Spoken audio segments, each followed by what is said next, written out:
You know, I've learned over the years that setting boundaries with clients can be one of the hardest but most essential parts of running a successful business. From my perspective, I've got everything lined up for a dinner, the menu is set, the location is confirmed, I have the deposit, but suddenly I find myself stuck in a 45-minute phone call reassuring a client that, yes, everything is still on track. Sound familiar? Well, today's episode is about navigating those tricky waters and more. This is Chris Spear, and you're listening to Chefs Without Restaurants, the show where I usually speak with culinary entrepreneurs and people working in the food and beverage industry outside of a traditional restaurant setting. I have 32 years of working in kitchens, but not restaurants, and currently operate a personal chef service throwing dinner parties in the Washington, D.C. area. Today, we're jumping back into the conversation with Meghan Kix, founder of BeeCat Creative.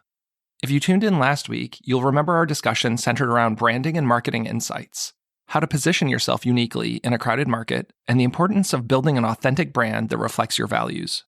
If you missed it, I highly recommend going back and giving it a listen. It sets the stage perfectly for what we're diving into today, and I will link it in the show notes.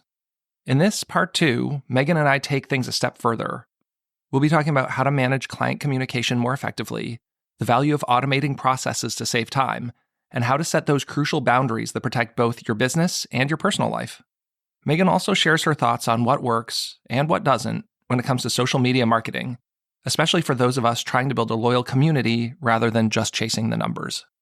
But before we get into it, I want to remind you that the best way to support the show is by subscribing and leaving a review on your favorite podcast platform.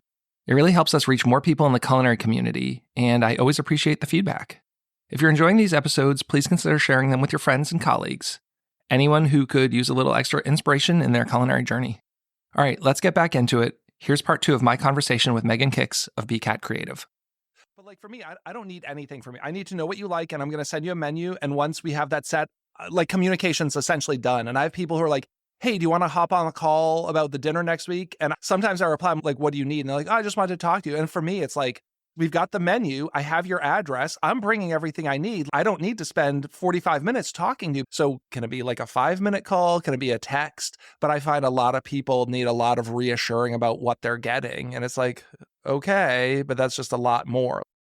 Well, that too is telling you, so if we're going back to brand and business, and that is when you're looking at your journey, right? When you're looking at your consumer journey or your customer journey, that could be like a red flag of like a pain point. Like, oh, well, I find that people really need a lot of reassurance before I show up. And so what can you do to make them feel reassured and comforted that it's all good, but also is fair to you? Because that's where we get into the kind of, it starts to be unfair, which sounds like, but because you want to give them a great experience, right? Or if you're working or collaborating with somebody, you want to be known as the guy who is great to collaborate with. Yeah. But you can't get on 15 phone calls. Yeah. You can't. So what can you do? That's when you start noodling on what can I do, or maybe what am I not doing that's giving people this feeling of, they need to keep checking in, or can I create something in my journey that's like an automated thing or something they can fill out? And that's actually one of the things we specialize at BeeCat is the journey. And helping people look at their journey so that their customers' experience when they leave, then they turn into a loyal fan. I tell people I'm a big fan of template. Like I have template for email texts that you can personalize. And then I just try and have a calendar of when those things go out. It would be great to automate it. But just like the triggers of, 8 days out, you send the email. Yeah, we've automated our entire process, and it took some time. When we started automating things, it was, before I think some of the technologies had come out. But it takes stuff off of you, it takes stuff off your plate so that, again, you are free and there's that balance to really bring your best self to the table. It's really important to self-reflect and be honest. And I've had some times, and I'm sure you have, where I've initially been on the defense and I've been like, well, I did nothing wrong there. Or like, I don't know why they said that, or I don't know why like it didn't go the way I wanted. But you really have to self-reflect and think about, well, where could I have been better? Where could the process have been better? And that's how you're going to get those really loyal brand ambassadors. Because if you're constantly changing and you're really looking at the process and refining the process and making it the best it can be, not only for you, but for your client or customer, then you can bring your best self. They feel like their best self, and together you guys grow, right? And that's what's. I mean, I'll preach that till the day I retire, maybe after. But it can get to be overwhelming, and that obviously I would say is something that is a little down the line. You know, if we're talking about people just starting their business, like by all means, don't feel like you have to automate texts right away. But it is something to think about. And to your point, there is a fine line between, okay, that's enough, because then you get people who are overwhelmed, and you do have to take that into consideration as well. We are now in a world that we are being bombarded by everyone. I have customers who text me and will text me like multiple times during a day. If I'm not being responsive, like what's their impression of me? But like, I shouldn't be at your beck and call. Like, I have a personal life. I have a couple businesses. I have a bunch of things. And it's like, just because you texted me does not mean that that's going to trigger a response. And, you know, I don't expect that from other people. Like I've sent you Instagram DMs. And it's like 3 days later, I hear back from you, which is fine because you've got stuff going on. And I understand that. But some people will be like, oh, I sent you a DM. Like, when are you going to get back to me? Or why haven't you gotten back to me? Yeah, I mean, going back to values, right? So if one of your values is communication, then you would be the person that is boom right there. You also have to really value your personal boundaries, right? Yeah. And so you make up for it in other ways. And so you could have someone that will be like right there within 2 seconds, within a minute, and I agree with you. Like I had to make this kind of boundary for myself, because I would be up until like 3 o'clock in the morning answering emails. And whenever I open my DMs, I have like 20 of them. And I know that's like not a lot, but it's a lot when you have then opening your text and you have 54 texts and you have 104 emails. As a business owner, that's a lot. And so you have to then bring to the table, if you have to be reliable. Like I will respond. Better believe I will. But then also when you do respond, it's intentional. You know, it's thoughtful. It's not just yeah or huh or what or okay. It's a thoughtful, intentional response. And that's where I got to with my business is when I do respond, I want to have the space and I want it to be as thoughtful and intentional as possible. And you can get caught up in it. And just like you're saying, you can forget. And you're like, wait, did I respond to that person? Did I not respond to that person? I set up an Excel spreadsheet because that was the easiest for me. So as soon as, because I know I can't get back to them right away, and I have the spreadsheet and it's per month, and the name goes in, and then I have tabs of like first contact, like the first time they contacted me, here's the date. And then I have responded, yes, no. And then it's like menu sent, menu agreed on, and deposit paid. So it's this thing that, you know, Meg reached out on July 9th. I responded to her July 10th. Cool. Then I know where we are in the customer journey. And it's like, have they filled out the questionnaire? Because for me, that's the next step. Yes or no. If they haven't, then there might be a reminder for me to say, hey, you know, you reached out about this dinner. Are you still interested? Because if so, I need you to fill out the questionnaire. So then when that goes to the yes, then I need to do a menu proposal for them. So then I have menu proposal, yes or no. Once I send that, then I've got a window of like, let's give it a few days. And 5 days I haven't heard back. I reach out and say, hey, I sent you the menu proposal, want to make sure you got it. Do you have any questions? And a text or a phone call is coming next. So I've kind of built my own customer journey timeline in an Excel sheet because I'm super busy with a lot of stuff. And I don't want to forget that on Monday, somebody reached out about a party and I never even got back to them. So that's how I keep myself in line. So let me ask you this. Now I'm the interviewer. What do you do? Because a lot of people struggle with this. What do you do if somebody is just constantly late with the materials that you need?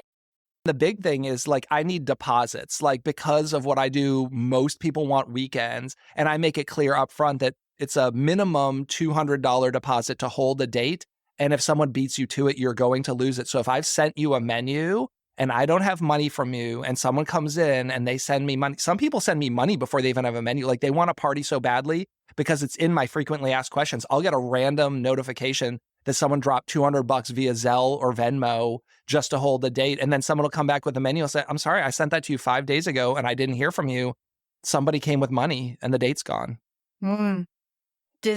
When you first started doing that, is that something you've always That's done? new. That was after Yeah. being burned a few times. And now I've had a lot of people where I do a custom menu and I do this stuff and I send it to them and they just like ghost me. They don't even say like, hey, I'm not interested, or the budget's not right, we're going a different direction. You just never hear from them again.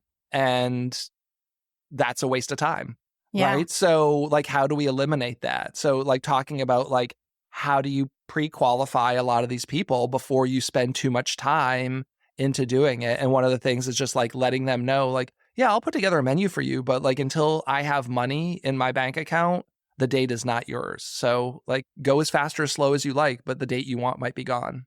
Yeah. I think that's one of my biggest lessons, because I was always growing up a yes person and a people pleaser. And Same. yeah. And so that's why I know so much about burnout. Trying to be everything to everyone and do everything and putting yourself last. Yeah. And so I think that is another piece of advice that I would have for people. And this is probably, again, a whole other subject that we could talk about, because this is very, very scary. Putting lead qualifiers in and really saying no to some things, it can be very scary to people, because you think about the potential money or opportunities that you're leaving out on the table. But if I did a discovery call with every single person that was interested in our services, I would never get to the actual projects that I'm signed up for. And I also would just be this like machine of just talking to people all day long and then not being able to do the thing that I'm telling them that I can do. You know, it creates this wheel of you're just on it and you can't really get off. And so I think having those qualifiers in place, we have a questionnaire, as you do too, that we send out. And we're also very upfront about how much stuff costs. And that's really important too, because your value is your value. And the minute that you start chopping down your value, you don't realize it, but it is also affecting you mentally and physically. Definitely. You know, you're saying, oh, well, I guess I'll do it for this. And then you're subconsciously telling yourself, like, well, you're not really worth the original price. That is something where you need to bring in people who see your value. I had a very good friend of mine tell me, I don't charge by the hour, I charge by the service, because no matter if I do it in 3 hours or if it takes me 10 hours, it's my value and knowledge that I'm bringing. And I don't ever cut it down because it's taking me years to learn this service. I do the same with food. And I talk to chefs about this. Like, I don't charge per, whether you get a crab cake or a chicken breast, it's the same price because I'm charging for the service, not the food. And I also don't do receipts. Like, a lot of are like, well, I give them the receipt and show them the food. No, because your skill is your ability to turn something, even a humble ingredient, into something delicious. But people are so used to going to restaurants, like, I really want the ribeye, but it's $54. I'm going to get the chicken pasta because it's $21. I want to take that off the table so that they can really get whatever they want.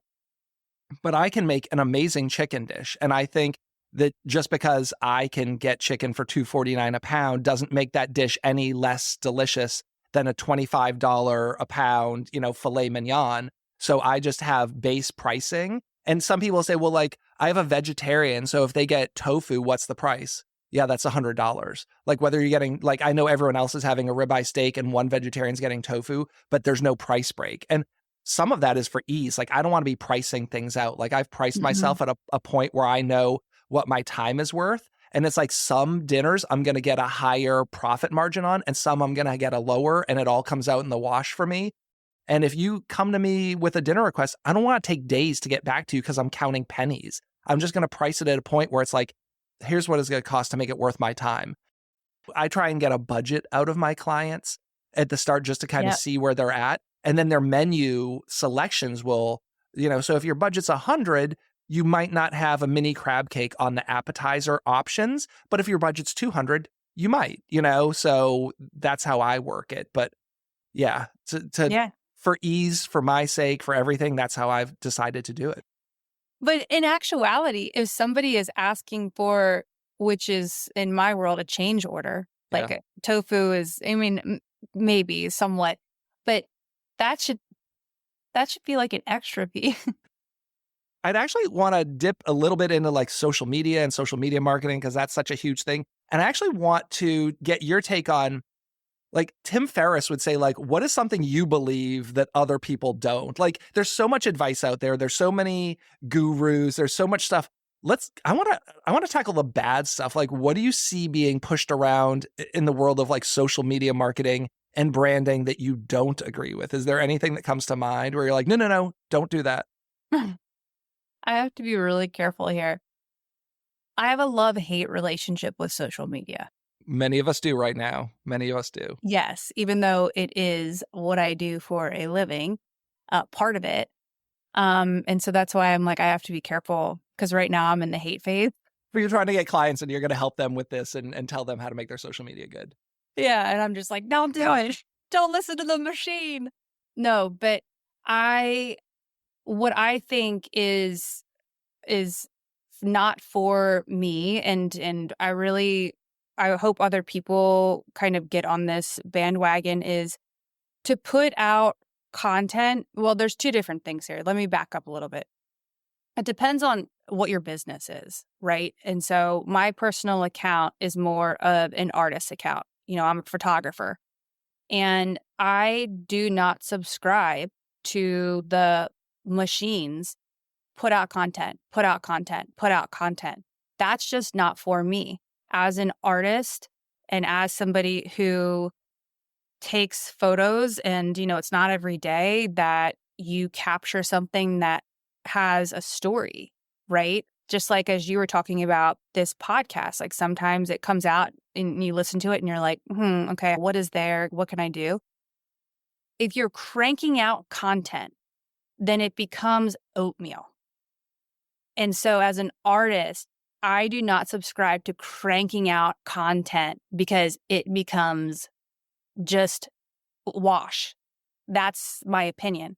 Now, when I'm talking to somebody about personal branding, I'll talk to them about cadence and making sure that you have all these different pillars and stuff like that.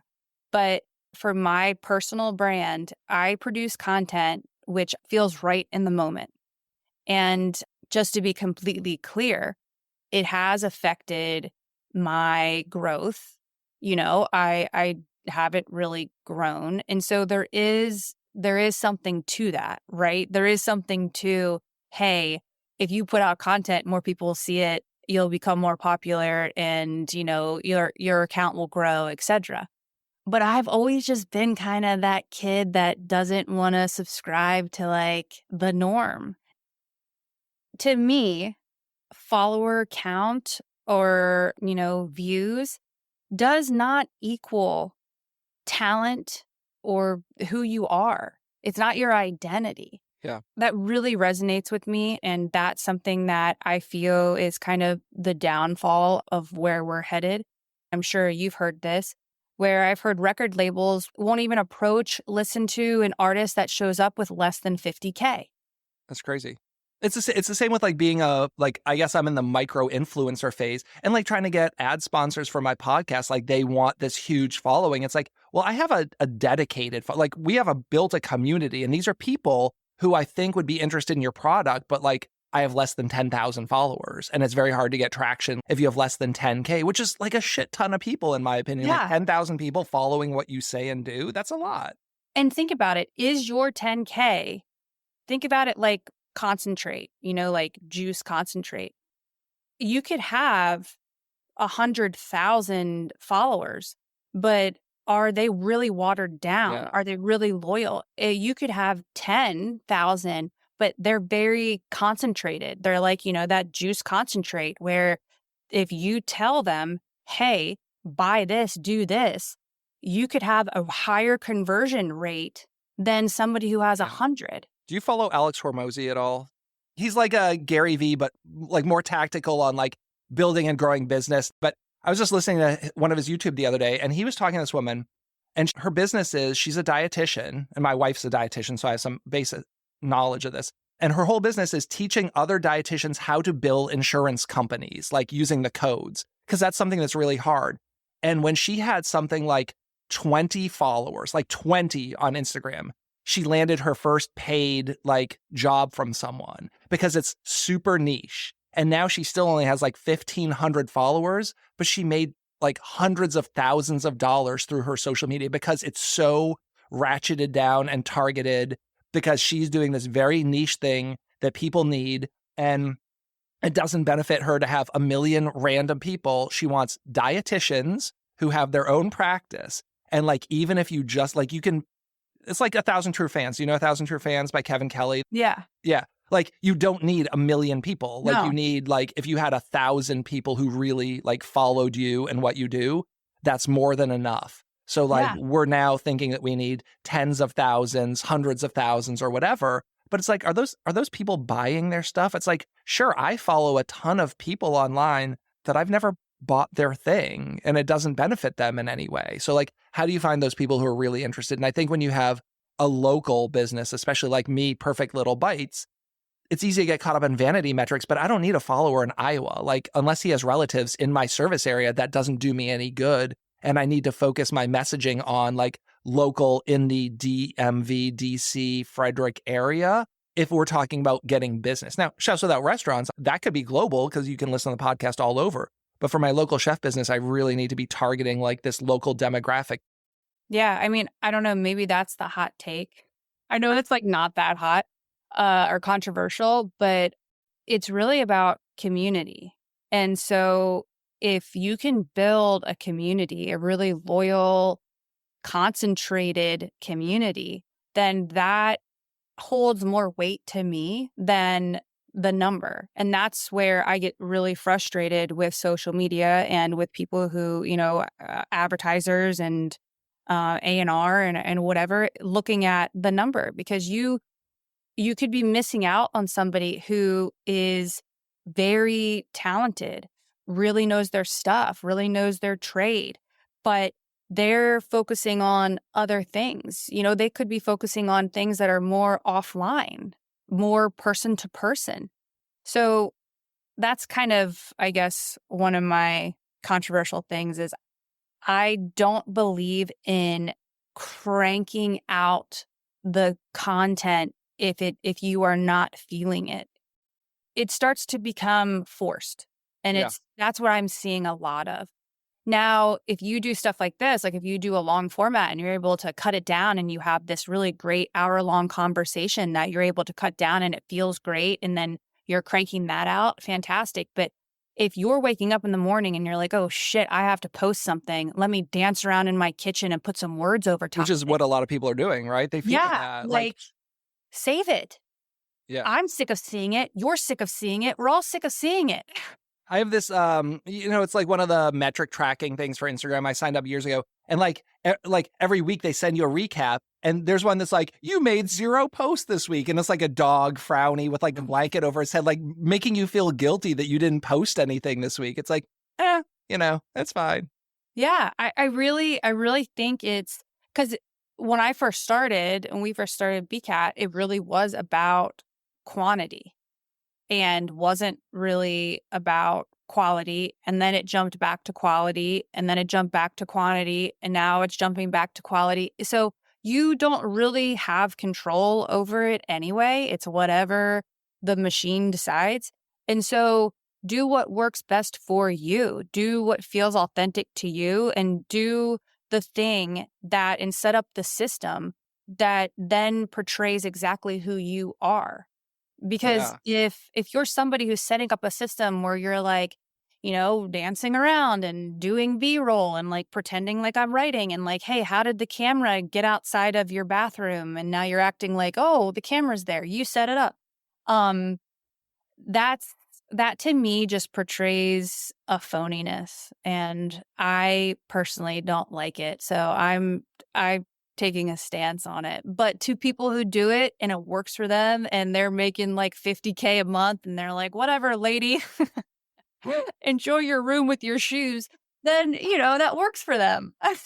Well, I have a question, because I don't know if you'd seen this. I follow some of these people, but there's a guy who talks about growth on Instagram, and I specifically want to talk about stories, because and these things change all the time.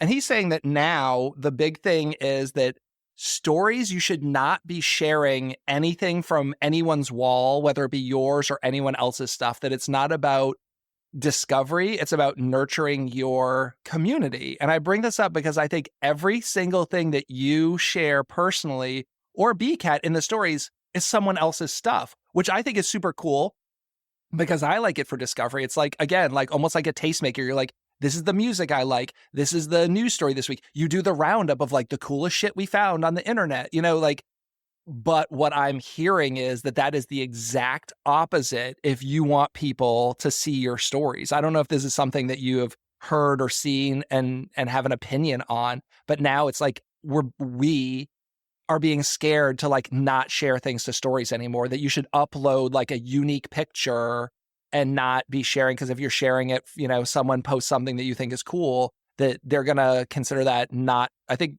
Masari or whatever his name is at Instagram is saying like, that's not quality content. And they're going to like push that down, as opposed to people who are sharing unique stuff. Any thoughts, takes on all of that? Yeah. That's absolutely right. Like your stories are where you should nurture your current audience. And so doing things like recording yourself talking, or announcing things, or, putting like lead generators in there to drive traffic back to your site or whatever, that absolutely should be happening in the stories. However, my this is my personal brand. My personal brand is sharing what I think other people would like or may not know, or other photographers, artists, uh, musicians. Like I'm very big on trying to, and so is BeeCat, trying to cultivate a creative community. And so we all are busy. We all have things going on. And so what I like is I like to follow people who turn me on to things I didn't see or I missed.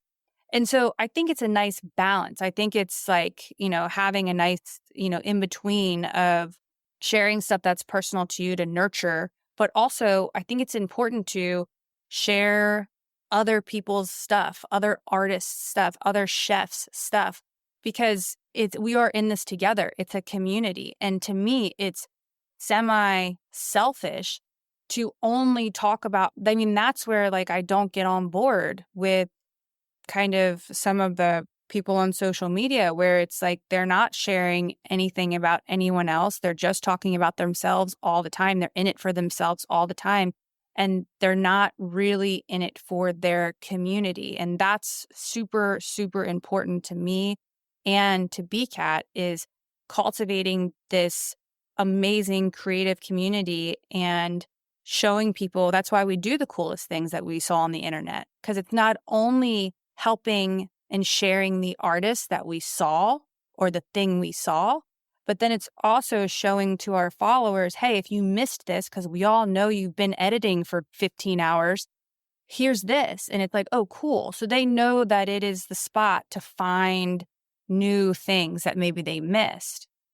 So going back to being your authentic self, and if it means like you get maybe a slightly lower reach.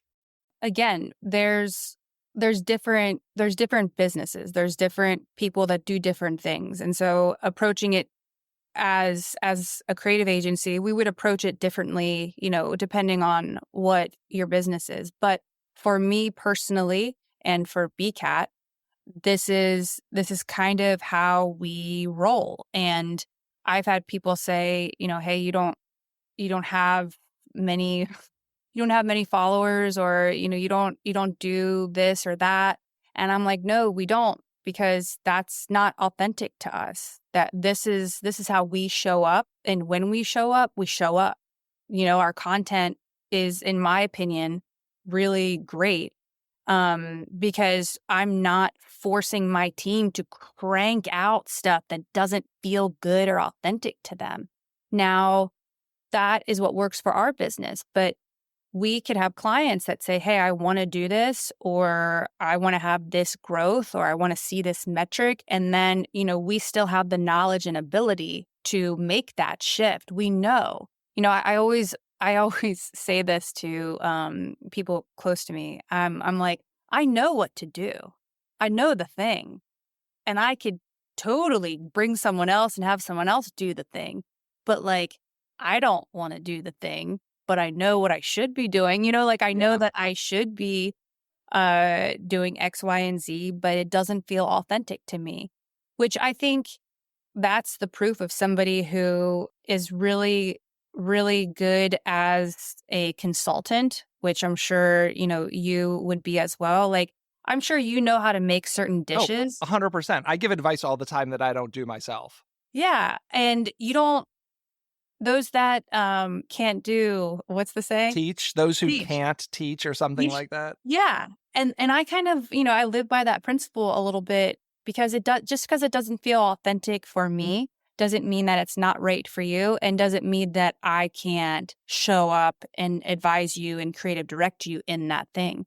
So I think that's really, really important is, when you are doing those lead qualifiers, or you are talking to a potential client, assessing that, like, can I do this in a way that is authentic to them and authentic to me? And that's, again, I know I'm like constantly tying this all back to values, but that's where it kind of ties back to values. And, again, full circle what we said, sometimes you give and take. Sometimes you're like, oh man, I don't really feel this. Like, this isn't what I would do, but I know this person would pop off if they did it. That is the true beauty of somebody who is a master of their craft. Not only can you do it the way that's authentic to you, but you can change and mold and help somebody else do it in a different way. Just talking about positioning and doing things uniquely, that's where I really feel like somebody who comes in as a consultant, like, all the stuff, you have all the tools. You may not use them all, but you could tell somebody else like, hey, I don't use this tool, but I'm going to tell you about it. Yeah, well, that's a great segue into, like, I think we need to finish talking about someone needs some help. They decide that this is maybe not what they want to do on their own, and they're looking to work with someone. So your business, how do people get a hold of you? What do people need to know? Who should be reaching out to you? Give us like just a couple minutes of BeeCat and who you want to be working with. So BeeCat is a creative agency. We're a full service creative agency that really focuses on the consumer experience and elevating that through all of the customer touch points. And that could seem like blah, blah, blah, blah, blah, blah, blah to some people, because they're like, what are you talking about? But if you think about just, you are a consumer, I'm a consumer, we're all consumers, we're all taking in information from businesses and brands and companies. And so think about all of those touch points. And so we work with ambitious brands, businesses, and individuals to elevate those touch points. And whether that's through copywriting, like punching something up, or having a really unique event, like experiential marketing, or having a really kick-ass, can I say that? Yeah, Kick-ass? yeah, totally.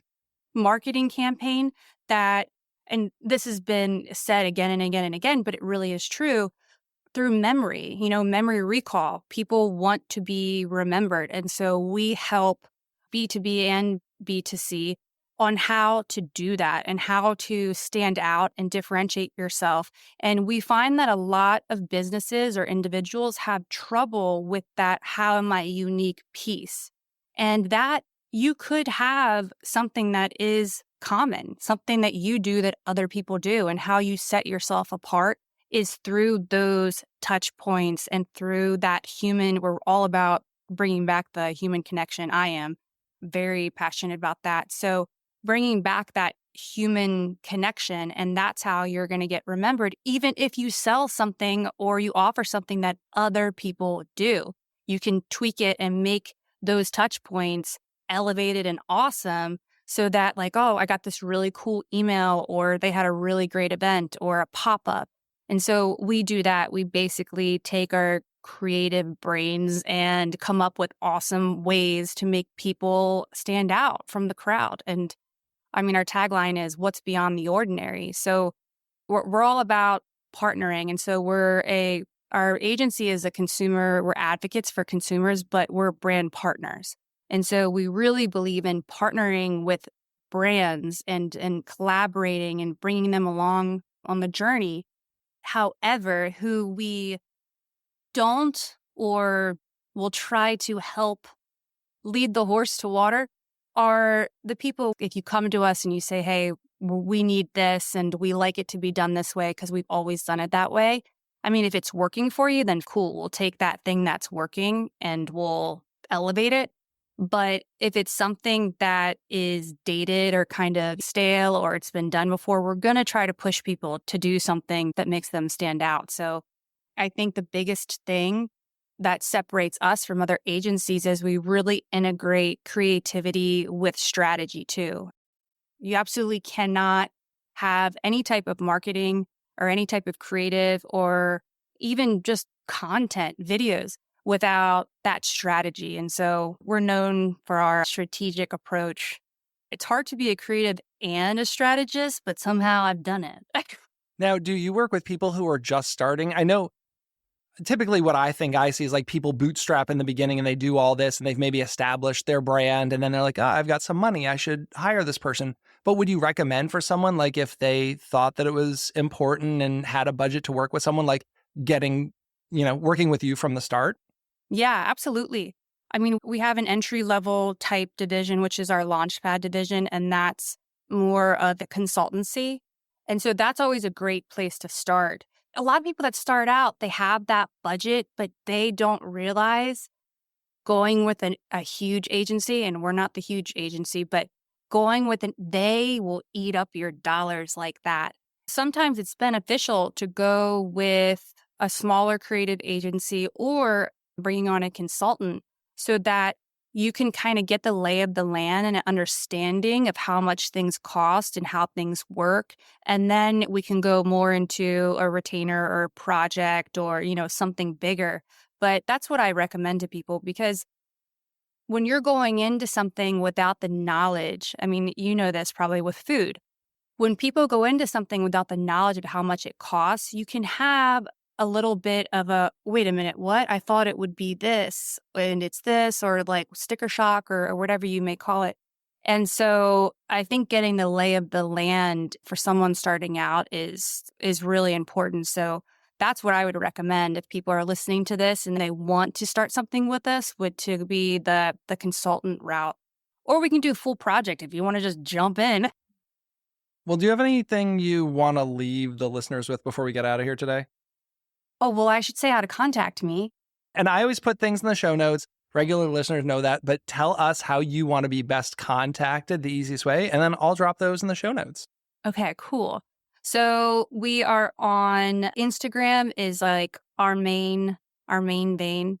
So that's at BeeCat Creative. And our website is beecatcreative.com. And then you can reach me personally, which I don't normally give this out, but it's not that hard to figure out, is Meghan, Meghan, at beecatcreative.com. And I want to plug my personal, which is Meghan at Meghan Kix on Instagram. I post some pretty cool stuff there.